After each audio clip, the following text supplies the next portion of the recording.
সুন্দরবন নামের সেই মায়াবী জঙ্গলে প্রতিটি সকাল আসতো নতুন কোনো গল্প নিয়ে। আর সেই জঙ্গলের সবচেয়ে চালাক বাসিন্দা ছিল শেয়াল। নিজের বুদ্ধির উপর তার ছিল অগাধ বিশ্বাস।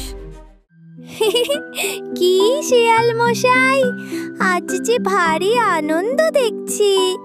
জঙ্গলের সব থেকে রসালো ফলটা বুঝি তোমার পেটেই গেছে? ফলের কথা বলছো? আরে কাল তো আমি ভালুককে এমন বোকা বানালাম যে সে নিজের মধুর চাকটা আমাকেই দিয়ে দিল। বুদ্ধি থাকলেই সব হয়, বুঝলে? তোমার বুদ্ধির কথা আর বলো না। বেশি চালাকি করতে গিয়ে কবে কার খপ্পরে পড়বে তার ঠিক নেই। জঙ্গলের খবর কিছু রাখো। জঙ্গলের খবর? কি হয়েছে আবার? কিন্তু জঙ্গলের সেই সুখ আর শান্তি বেশি দিন স্থায়ী হলো না। একদিন এক ভয়ানক দুর্যোগ নেমে এলো শের খান নামের এক লোভী সিংহের রূপে। সিংহের ঘোষণায় বনের পশুদের মাথায় যেন আকাশ ভেঙে পড়ল। সবাই ভয় আর আতঙ্কে দিশেহারা হয়ে পড়ল। জঙ্গলের সবাই কান খুলে শুনে রাখো, আমি শের খান আজ থেকে এই জঙ্গলের একমাত্র অধিপতি। আমার শাসন চলবে এখানে। প্রতিদিন আমার আহার আমার গুহায় পৌঁছে যাবে, না হলে আমি নিজেই বেছে নেব আমার শিকার। চুপ কর হরিণ, আস্তে কথা বল। সিংহ যদি শুনে ফেলে তাহলে আমাকেই প্রথম ধরবে।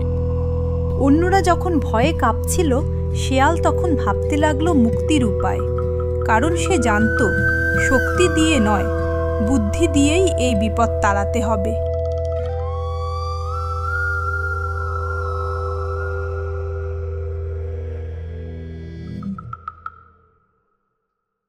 বাহ রে বীর পুরুষ, বিপদের সময় ঝোপের আড়ালে লুকোচ্ছ। তোমার এত চালাকি এখন কোথায় গেল? এভাবে লুকিয়ে থাকলে তো চলবে না, কিছু একটা উপায় বের করতেই হবে। শক্তি দিয়ে তো ওর সাথে পারবো না, কিন্তু বুদ্ধি দিয়ে। হ্যাঁ, ওর অহংকারটাই তো ওর সবচেয়ে বড় দুর্বলতা। পরের দিন শিয়াল তার পরিকল্পনা মতো সিংহের গুহার দিকে রওনা দিল। তার চালচলনে ছিল অভিনয় আর চোখে ছিল ধূর্ত পরিকল্পনা। পেয়ে গেছি, দারুণ একটা বুদ্ধি পেয়েছি। এবার বাছাধন বুঝবে চালাকির শেষ কথা কে বলে। কি এখনো আমার খাবার এলো না? আমার কথার অবাধ্য হওয়ার সাহস কার হলো? কিরে পুচকে, তুই এসেছিস আমার খাবার হতে? আসতে এত দেরি হলো কেন? আর তোকে এমন ল্যাংড়া করে কে মারলো? মহারাজ, রক্ষা করুন! আমি তো আপনার জন্যই আসছিলাম, কিন্তু পথে আরেক সিংহ আমার পথ আটকালো। আরেক সিংহ? এই জঙ্গলে আমার হুকুম ছাড়া অন্য সিংহ আসবে? এত সাহস কার? সে নিজেকে আপনার চেয়েও বড় যোদ্ধা বলছে। আমাকে মেরে বলল, তোর ওই দুর্বল রাজাকে বল এই জঙ্গল এখন আমার, পারলে আমার সামনে আসুক। শিয়ালের বানানো গল্প সিংহ পুরোপুরি বিশ্বাস করে নিল। তার অহংকারে এমন আঘাত লাগলো যে সে ক্রোধে অন্ধ হয়ে গেল। শুরু হলো শিয়ালের দেখানো পথে সিংহের যাত্রা। সে জানতো না এই পথ তাকে ধ্বংসের দিকে নিয়ে যাচ্ছে। ওর এত স্পর্ধা, চলো আমার সাথে। আজ আমি ওর রক্তের জঙ্গলের মাটি লাল করব। কোথায় সে? ব্যাস, আর একটু। টোপ গিলেছে, এবার শুধু হুইল ঘোরানোর পালা। আর কতক্ষণ? অবশেষে তারা পৌঁছালো সেই পুরনো কুয়ার কাছে। শিয়ালের পরিকল্পনা শেষ পর্যায়ে শুরু হতে আর দেরি নেই।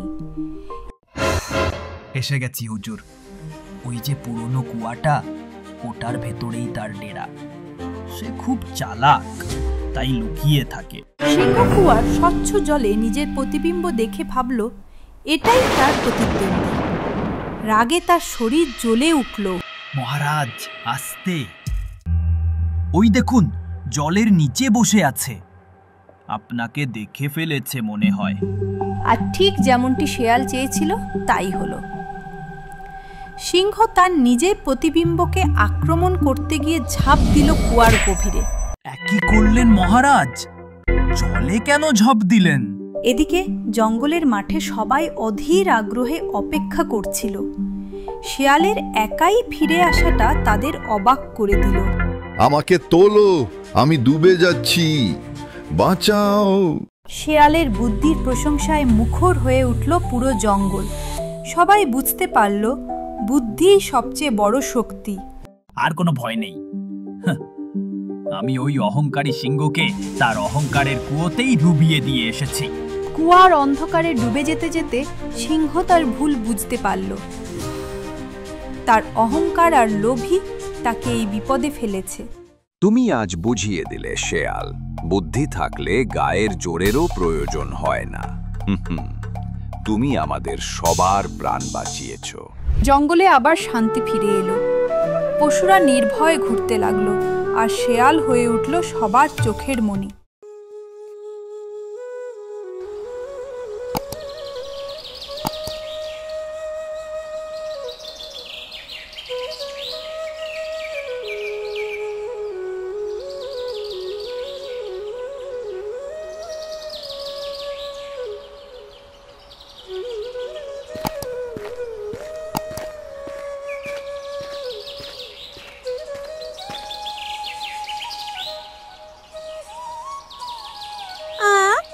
কি চমৎকার একটা দিন! আকাশটা কি নীল, তাই না কটকট? নীল তো বটেই, কিন্তু আমার পেটটা যে খালি, তার কি হবে? চলো ওদিককার জাম গাছটা থেকে পাকা জাম খেয়ে আসি। আমার জিভের জল আসছে। তুই আয় তোর খাওয়া। চল যাব, কিন্তু তার আগে টুনি দেখ, ওটা কি? পাতাটা উঠছে।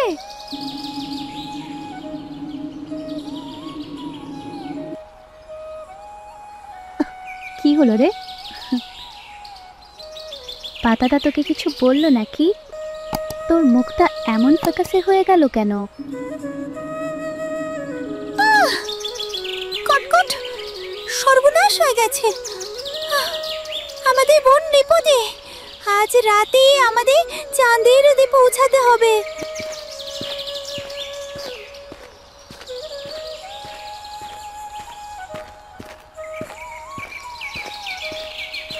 চাঁদের রোদা? তার মানে ওখানে নিশ্চয়ই কোনো শক্তিশালী জাদুর জিনিস আছে। ওই ছোট্ট পাখিটার আগেই ওটা আমার চাই। তাহলেই আমি হব এই জঙ্গলের একছত্র রাজা। হু হা হা হা।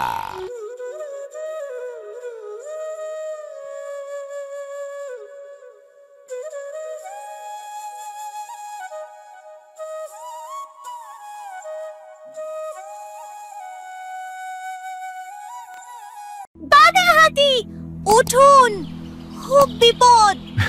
কি হয়েছে রে টুনি? এত ব্যস্ত কেন তোরা? বনে সব ঠিক আছে তো? না দাদা হাতি, কিছুই ঠিক নেই। আমাদের চাঁদের হ্রদে যেতেই হবে। আপনি কি পথ চেনেন? চাঁদের হ্রদ সেতু বিপদ সংকুল পথ। যেতে হবে ফিসফিসানি উপত্যকা পার হয়ে। পথটা শুধু একজনই ভালো করে চেনে, পচা শিয়াল। কিন্তু সে খুব ধূর্ত আর লোভী। ওর ওপর ভরসা করা কঠিন।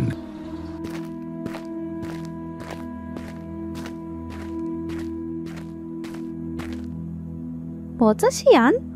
ও তো এক নম্বরের বোজাত, ওর সাহায্য আমরা নেব না। এখন রাগ করার সময় না কটকট। আমাদের হাতে সময় খুব কম, ঝুঁকিটা আমাদের নিতেই হবে। শিয়াল ভাই, তোমার সাহায্য চাই।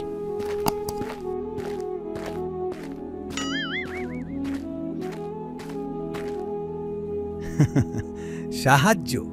এমনি এমনি? দুনিয়াতে কোনো কিছুই ফ্রিতে পাওয়া যায় না, জানিস তো। কি দিবি বলো? তোমাকে দেওয়ার মতো আমাদের কাছে কিচ্ছু নেই। আছে। তুমি যদি আমাদের চাঁদের রোদে যাওয়ার পথ দেখিয়ে দাও, তাহলে আমরা বনের যে জাদু ফিরিয়ে আনবো, তাতে তোমার প্রিয় বেরি ফলগুলো দ্বিগুণ বড় আর রসালো হয়ে যাবে। সারা জীবন বসে খেতে পারবে। দ্বিগুণ বড় আর রসালো বেরি? সত্যি বলছিস? ঠিক আছে, চল। এর জন্য আমি সব করতে পারি।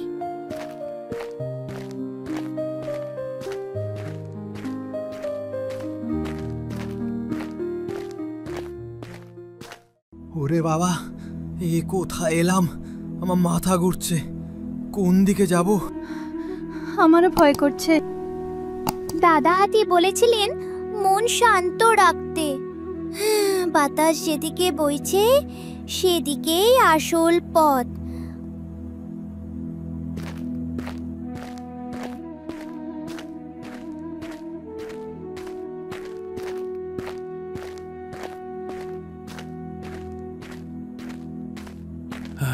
সর্বনাশ!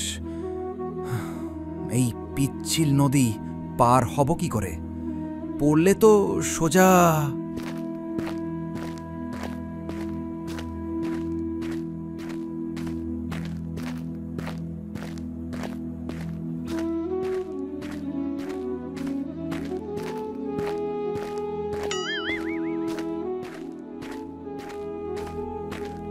আর পালাতে পারবি না, এবার তোরা শেষ।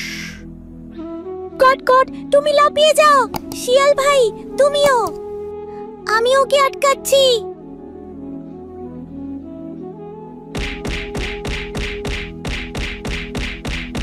পালাও বন্ধুরা! বাঁচাও! ওরে বাবা, আমার সুন্দর মুখটা শেষ করে দিল রে।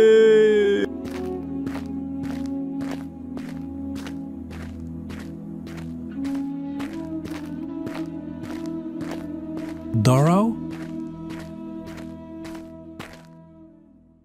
এই হ্রদের পবিত্রতা রক্ষার দায়িত্ব আমার।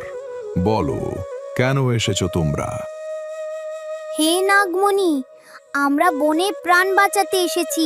আমাদের নীলকমল প্রয়োজন। নীলকমলের শক্তি শুধু পবিত্র আত্মাই ধারণ করতে পারে। আমার একটি ধাঁধার উত্তর দাও, তবেই পথ পাবে। বলো তো, আমার ঘর আছে, দরজা নেই।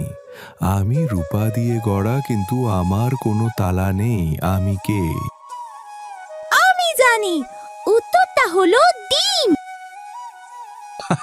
সঠিক, তোমার বুদ্ধি আছে ছোট্ট পাখি। যাও, ভেতরে যাও। চাঁদ এখন ঠিক মাথার উপরে।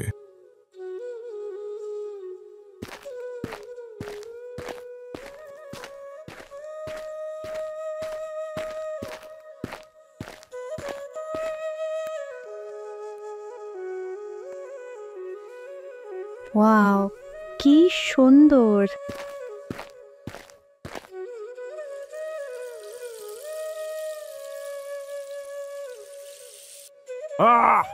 ওটা আমার, আমাকে দে।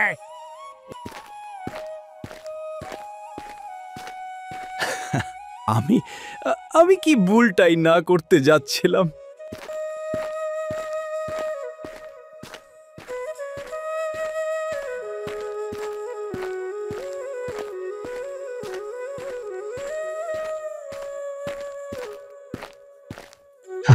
সাবাস টুনি, তুমি শুধু সাহসী নও, তুমি সত্যি এই বনের একজন সত্যিকারের বন্ধু। আরে বাহ, ফলগুলো তো সত্যি সত্যি দ্বিগুণ মিষ্টি হয়ে গেছে। টুনি, তোমাকে অনেক ধন্যবাদ। আমরা পেরেছি, আমরা বোনকে বাঁচিয়েছি।